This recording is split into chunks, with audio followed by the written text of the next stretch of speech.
Hello, everyone, and welcome back to another episode of That's So Matthew. Today, I am so excited to have a new guest on the podcast talking about a very exciting movie. So, introduce yourself and what we'll be talking about today. Okay, hey everyone. I'm Neemati, but everyone just calls me Nem. I'm 23 years old and I'm from France, hence the accent. And today we're going to talk about the classic rom-com 10 Things I Hate About You. Yes, I also think that it's so cool that you're from France. I definitely think that you're the only guest I've ever had that is from France. So, that is so exciting. Okay, that's an honor.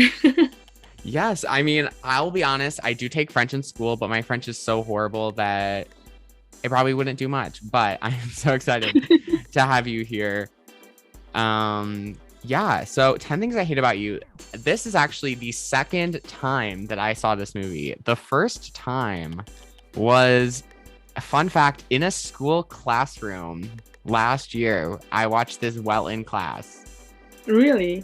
Like, what was the assignment? What was the class? It was just I think it was like the last day of school or something, and the teacher just turned it on.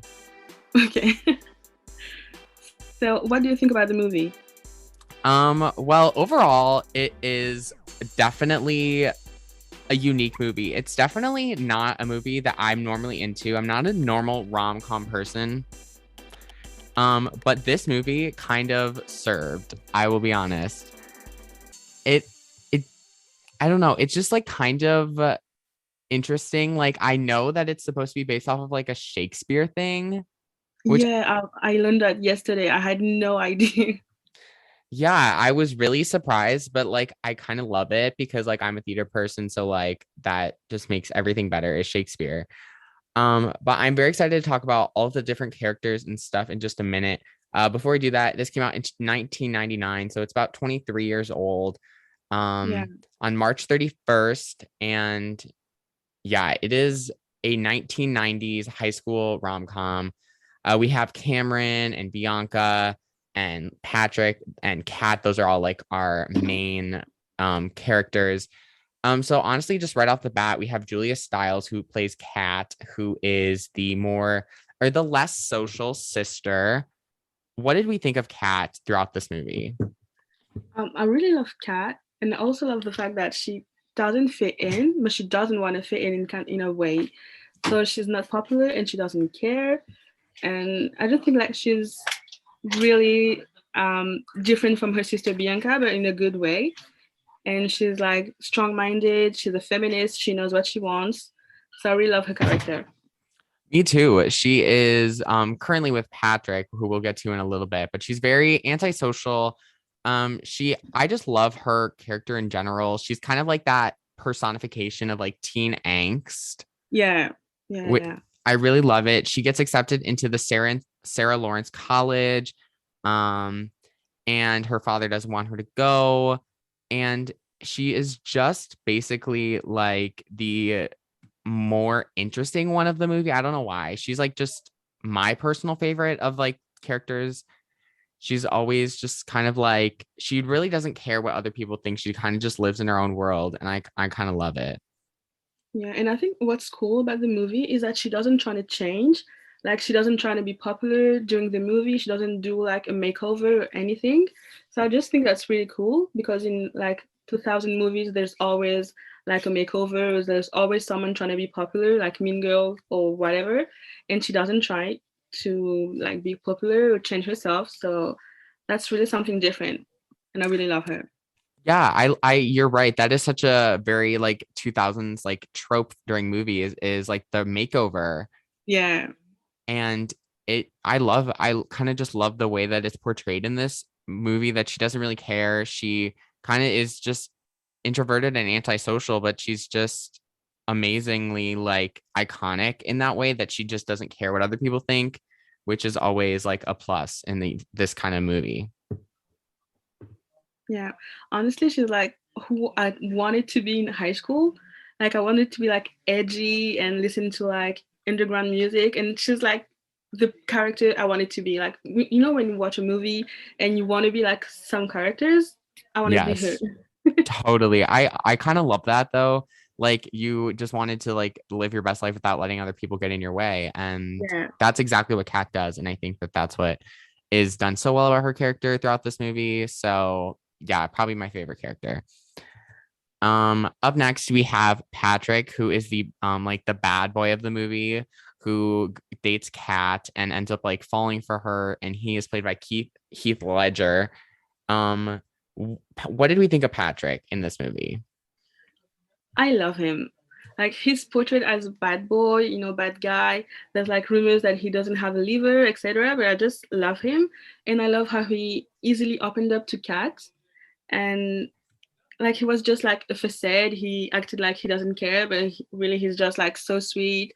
And when he sings the song for Kat, what was it? It was "Can't Take My Eyes Off You," something like that. Yes, yes, that is correct. Yeah, and he's such a good singer too. So That was such a cute scene. I have heard that song a lot of times before, and I like never like knew that it was in this movie. So the first time I had watched it, I was like, "This is so cute," and then the second time I watched it, I was like, "This is even more cute than I remember."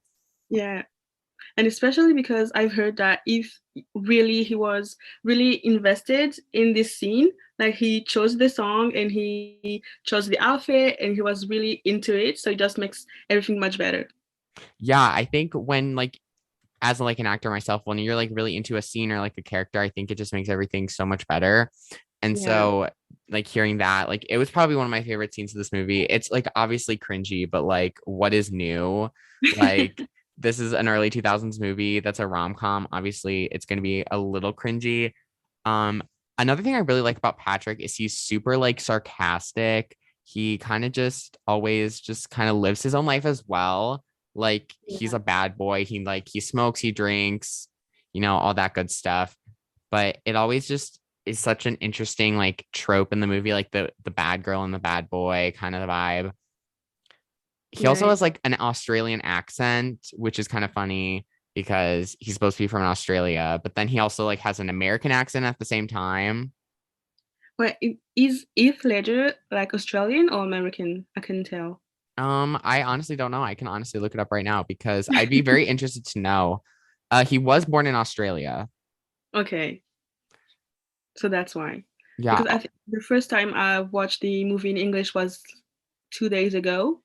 Before that, I had already seen it like in French, so I had no idea he had a different accent. Oh my gosh, that's actually kind of iconic though. I love that. I did also Heath Ledger died. I didn't know that. Yeah, he died in 28, I think. Wow.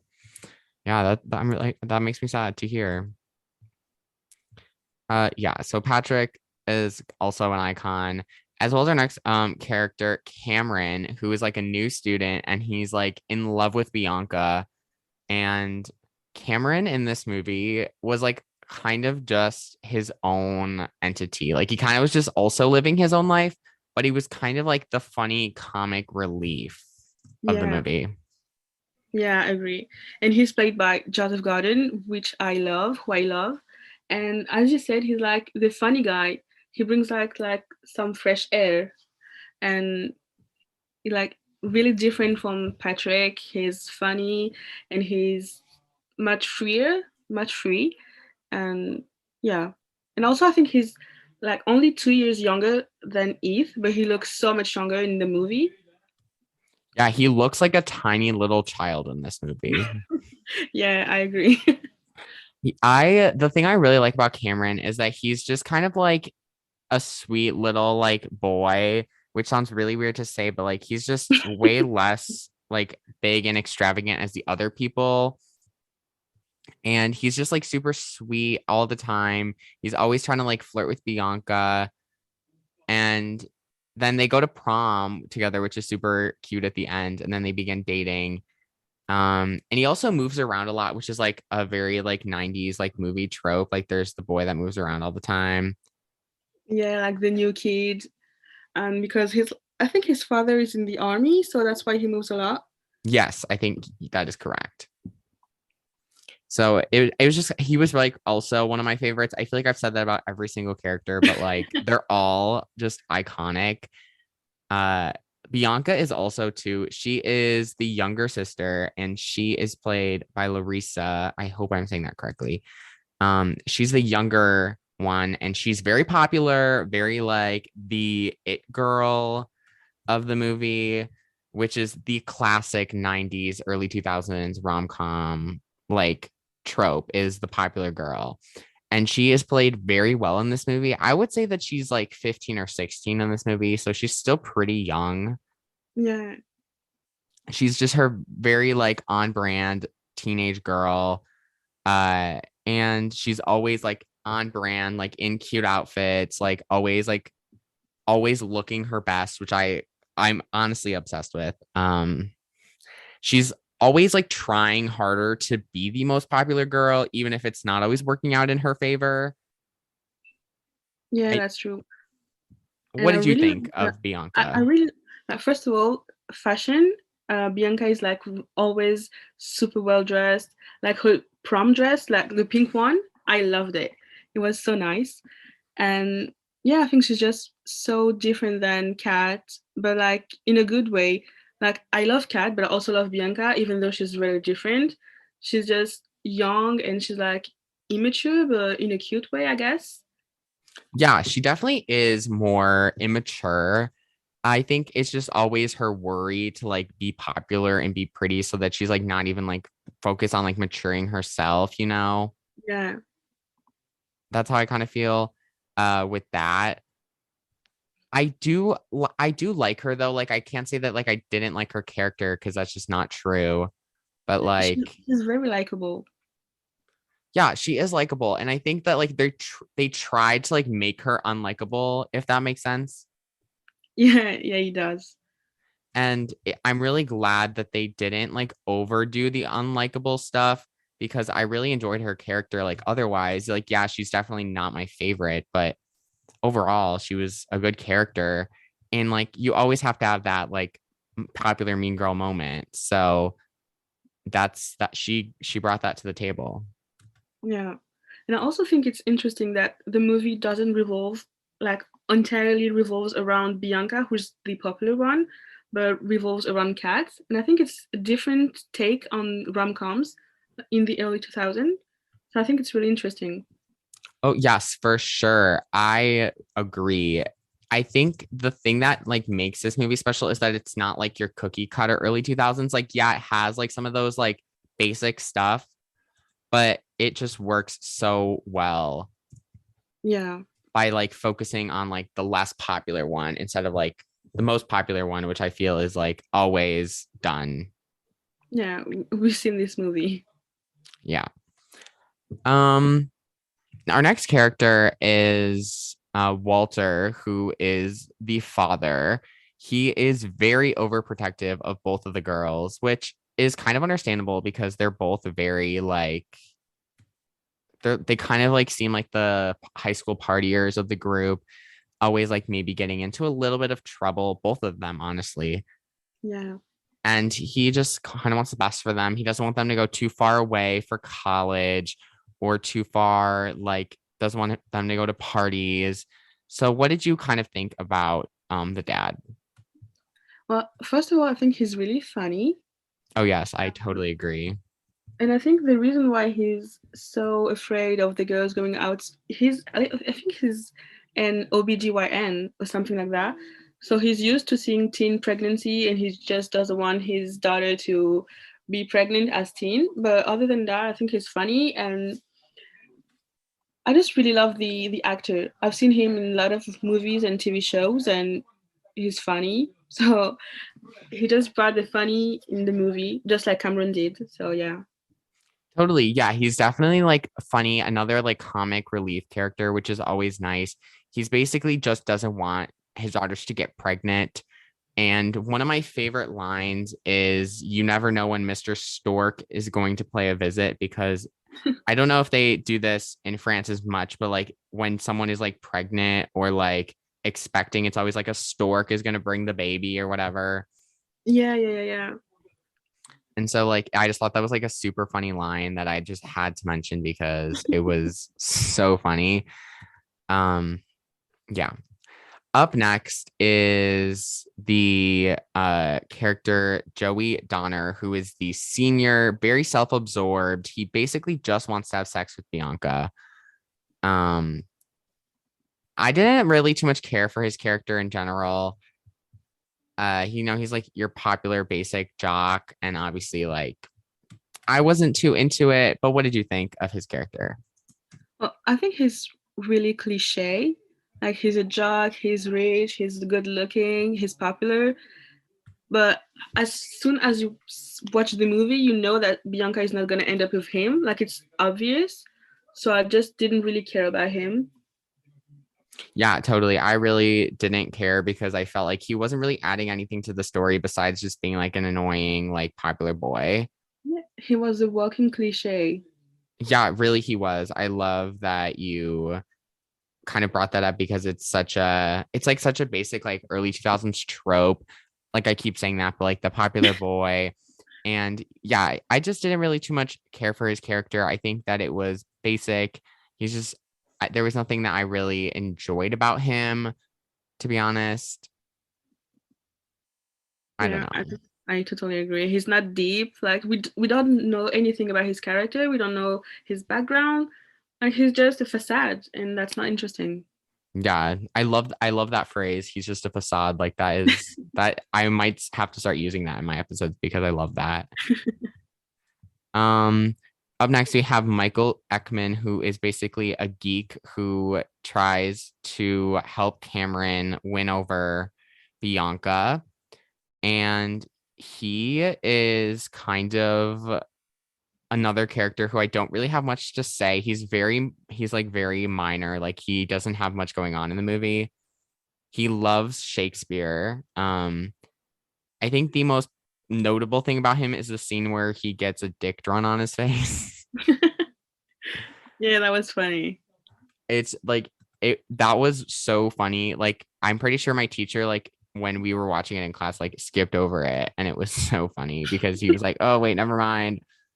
Uh, really funny. I think that also something that like it happens in this movie is that like all of these like boys are getting with all these girls. So even Michael gets with her name. I think her name is Mandala. Yeah, and she was also into Shakespeare. So I think it's like the message is like you're going to find your soulmate, someone who understands you, and you don't have to change. Because Kat finds Patrick, and Cameron finds Bianca, and then Michael finds whatever her name is. I just think it's really cool. Yeah, for sure. I think that this movie does a really good job with like that. Like I feel like in movies and in real life, it's just like a constant like, oh yeah, you have to change yourself to find someone. And like I'm a huge like strong believer that you should not have to change yourself for anyone. Yeah, Uh like if you want to find love or a relationship, you should just honestly just be able to be your true self. And if you can't do that, then they're definitely not the person for you. 100%. I love that. That was my little motivational bit for this minute. Uh let's see. I think we some other characters like obviously Chastity, she was something else because she basically betrays Bianca by going out with Joey. Yeah, because she's so into being popular and being the school queen, queen bee, etc., that she betrays her friend. And well, I love the actress. I love Gabrielle, but her character is not it. Yeah, it really is something I don't understand. Like the whole like I'm so obsessed with being popular. Like it just sounds like such a horrible thing to me. But like I'm not gonna judge like anyone who's like obviously like wants to be popular. It just doesn't seem like the thing for me. Personally, another thing that irritated me about her is like her name was Chastity Church, and yet she was the opposite of Chastity or Church. I had no idea her last name was Church, but yeah, Chastity is not really chastity. Yeah. So yeah. Well, also I have a question, like because Chastity is so obsessed about being popular and being a part of the famous clique, popular clique. Like, is it really the case in American high school? To just like want to be popular at all times. Yeah, is popularity that important, or we Oh, just yes. unfortunately, popularity is so important in the US, and I can't even say why. Like, it is the stupidest thing. Like, at my school, there are certain people who are so focused with just like being popular and keeping their own personal image that they will do anything to keep it that way. But that's so weird because we had an exchange student from Chicago like a few years ago, and like the first question he asked was, "Who's the popular guy? Like, who's the popular group? Who's popular in here?" And we just look at him like, there's no one that's popular. It's just groups. You hang out with people you like, and that's it. Like, there's not cliques, and so I think it's really weird. Yeah, no, it happened. That's literally what it is. You have the popular guys and the popular girls, and most of the time, the popular guys and the popular girls are all dating each other. Yeah, Yeah, it's like it's a weird monotone. thing. I don't really understand it for sure, but um yeah, it's weird. And I feel like in most of these like early 2000 like 19 rom-coms, like it's always just something, it's always about popularity. Yeah, it's always the same topic, and it's actually how I portrayed high school to be like. Because in French, there's not a lot of movies and TV shows about high school, so I had to watch American TV shows and movies about high school, and I thought that's what high school was going to be like. It was not, but I Yeah, really thought, the movies portray it so weirdly. Like I think another one that comes to mind is like Mean Girls. Like I feel like it's the same thing constantly, like the popular high school thing. I mean, I would say that it's like still pretty like popular, quote unquote, to be like popular in high school, but I wouldn't say that it's everyone's main focus. It just depends on the person, obviously. okay, Yeah, it all just kind of depends. And it also depends on what school you go to. I go to a private school, and so I feel like there tends to be more clicky people in a private school than there is in a public school. yeah, I see. But to each their own, yeah. So yeah. I think another like they're adults in this movie, like Mr. Morgan, Miss Perky, Mr. Chapin, or Chapin. I always mess up. They all kind of are just doing their own thing. Like the teachers, I feel like in all of these like movies never really know what's going on. I think it's not just teachers, but it's like adults too, because sometimes parents don't know what's going on. For example, like you said in Mean Girls, I think it's Regina's mom. She's not really being a good mom, I think. Yeah, I don't even know what she's doing. She's just like trying to be popular, like her daughter. Yeah. So I think it's like recurring in 2000 movies that parents are cool or never there because there's always parties in someone's house and there's no parents. Yeah, that literally, I'm gonna be honest, I have yet to be invited to a high school party, but I definitely probably wouldn't go anyways. So like, but it's still like weird sometimes, like to think that like in the movies and like in the media, it's always like portrayed as like the high school like parties and stuff. That's not like always what happens. Yeah. Yeah. So that really was like a really good like start to the like characters and talking about this movie. But I have a question for you. Did you know that there's like a 2000 like 10 like show based off of this like movie? Yeah. I think it's with I don't know if you've watched Pretty Little Liars, but it's the same actress who played Paige. Yes, I Um, love Pretty Little Liars. Yeah, so that's like fake. I don't know her real name, but Paige is in the TV show, and I started watching it, but it's really was not that good, so I never finished it, and I think it was canceled. So Yeah, I was like wondering. So you did see like a little bit of it. Like, is it supposed to be like the same thing? Is it like a spin-off? Like, kind of what is going on with that? I think it's like a spin-off because there's Kat's father. He's a doctor, so he's still there, but he's not the girl's father. So I think it's like a spin-off or like what happens after in the same high school, but that's it. Interesting. Interesting. I definitely might have to check it out if I have the chance because I'm very intrigued by it. Like I didn't know like about it. Like I knew that the show existed, but I didn't know that it was based off of like this, if that makes sense. Yeah. And so I kind of want to see like what it's all about. I don't really remember the plot, but it I'm wasn't gonna that good. I might So have to check it out, especially after watching this because I did really enjoy it. So, we'll see. We'll see if I have time. Maybe I'll check that one out. Uh, so honestly, let's just start from the beginning of the plot. Uh, it's kind of messy. So if you've never seen this movie, which one, I don't understand how you haven't seen this movie, but two, it's gonna get a little confusing, but I'll try my best to explain it and hopefully everything will make sense. So off, we have like these, we're introduced to several characters like Bianca, Cameron, Michael. And so Bianca and Michael kind of have this like really kind of like flirty thing. And we have like we're introduced to Kat and Bianca. And so Kat is accepted into Sarah Lawrence College, which is in New York, but her dad, who is very overprotective and stuff, just wants her to stay close to home. So we're kind of introduced to some conflicts already, like very early on. And I was kind of confused, like at the beginning of this movie, the first time I watched it, like what was happening because I didn't understand like why all of this would like make sense and like how it'd come to play out. But then after watching it, like I noticed like what was happening. yeah. So at first I had no idea that Sarah Lawrence was in New York, so I didn't understand what was the big deal.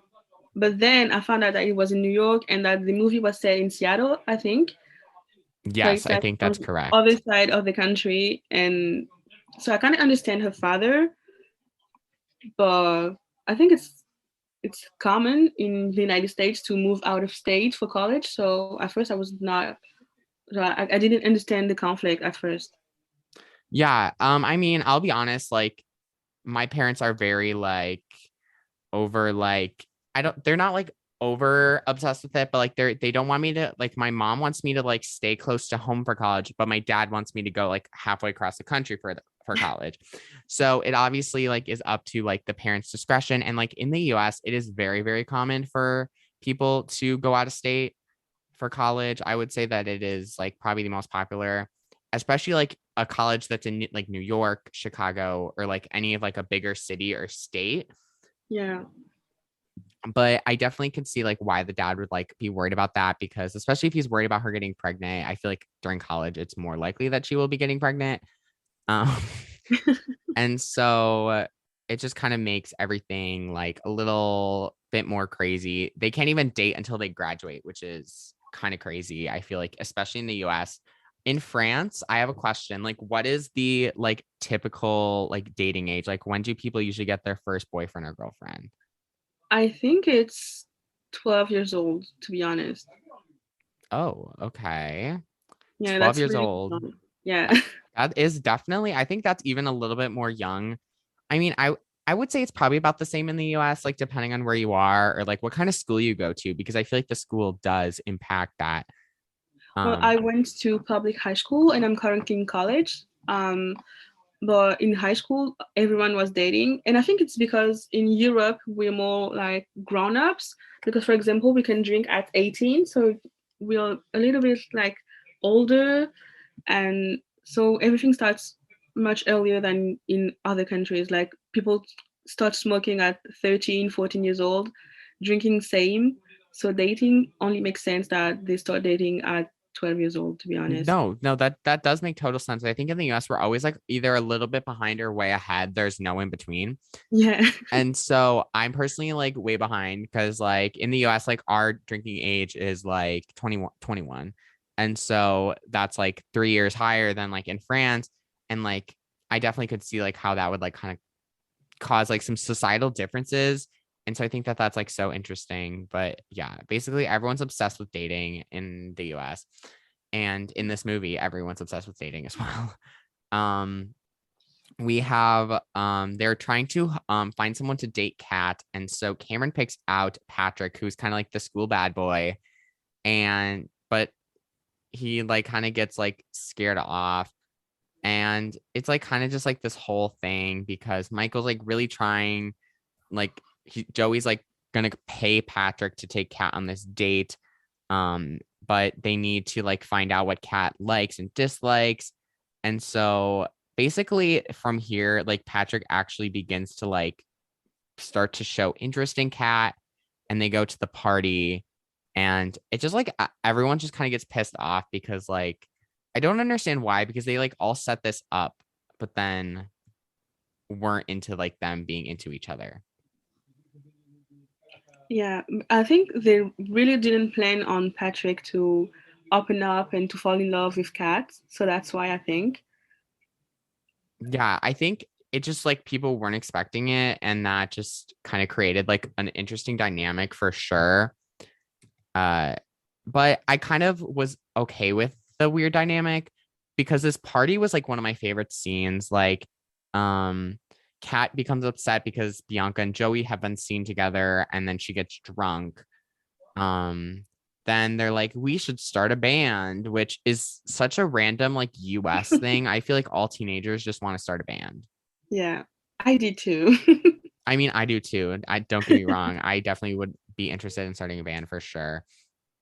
But like it's just so like kind of funny to me that it like always seems to be happening in the US, and like in TV shows and movies specifically. I feel like all the teenagers are like, let's just start a band. Yeah, that's true. Yeah, for sure. And so it just kind of gets this whole thing where there's this little kind of like love triangle, love square. Cameron is like, I have feelings for you, and then Bianca like kisses him, which obviously in any rom-com the kiss is always like kind of iconic and very anticipated, I feel like. Yeah, when she kissed him in the car was, and I think he was like giving up on the relationship because he noticed that she was into Joey, and so that's when she kissed him. Like he was like, "Yeah, I'm back in the game," and yeah, I really love that scene. Yeah, I do too. It definitely creates like a whole like new dynamic for this movie because prom is coming up, so Joey offers to pay Patrick to take Kat to prom. So basically this entire time Kat is being just like played because no one's really interested.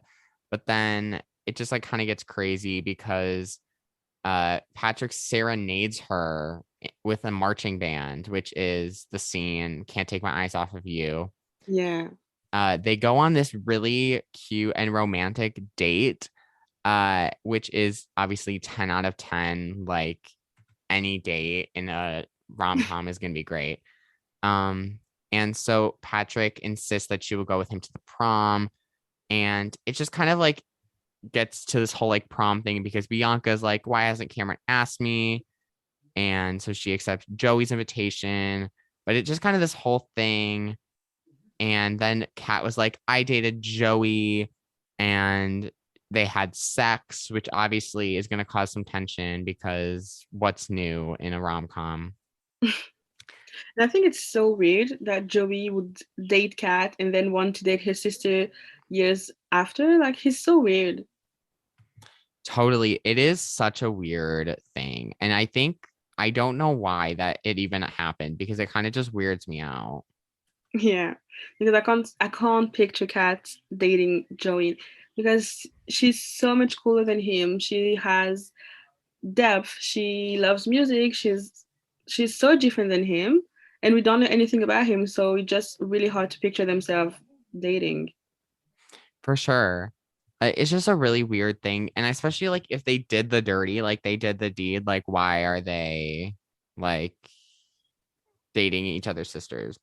Yeah, I don't know. Really weird plot. Wasn't a huge fan of it, I'll be honest. But you know, I digress. And so then all is like going fine at the prom, but then Bianca was gonna have sex with Joey, which obviously again, sex is the conflict here. Um, then Joey's like, I arranged this with Patrick, and then Kat is heartbroken, and then they have this little fight, and but then Bianca and Cameron kiss again, which is so weird. Um, the next day, it just kind of gets better. Like, I think Bianca's like kind of realizing that there's no need to be mad. They reconcile, and then she begins to date Cameron. Walter's like, yeah, Kat, you can take care of yourself, and is like, go off to college and do what you want. Yeah. Yeah, he accepted that she can go to New York. So that was really cool.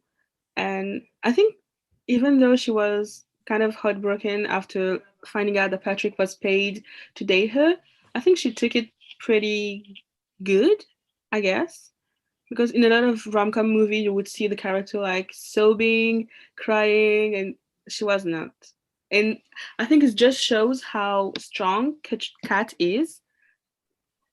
For sure. I think that that created like a whole new dynamic because then in the next scene, they have to write their own version of the Shakespeare sonnet. And she calls it 10 Things I Hate About You, which also happens to be the movie.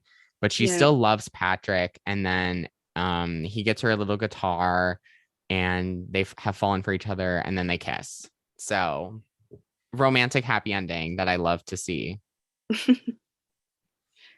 And by the way, her sonnet was so good. Yes, I wish that I could like write a sonnet. Like, I just can't. And I think I've read that apparently she was not supposed to cry, but she did. I don't know if she cried because the sonnet was passionate and touching, but she cried and it wasn't planned. So, yeah. I kind of love that though. Like, I think that creates like a whole new interesting dynamic for the movie. Yeah. Like she was so into the scene that she cried. Yeah, I think like I have heard like of cases in movies where and TV shows where like people or the actors and actresses cry when they like they're not supposed to, you know? Yeah. But I kind of I always think that adds like a whole new level onto the movie and onto the scene. Yeah, that's true. I love because there's a lot of TikToks which shows like those scenes where actor went out of character and cried. And I just really love watching the movie after seeing this and like being like, oh, okay, I get it. He cried because he was so into the scene. It just brings so much more into the experience. So Yeah, it always like adds something. And I think this movie like is such like a serious, like kind of silly movie yeah, that it works out to like the best of their ability, honestly. yeah, that's true. So at the end of all my episodes, I always have people rate the movie out of 10. So I will go first.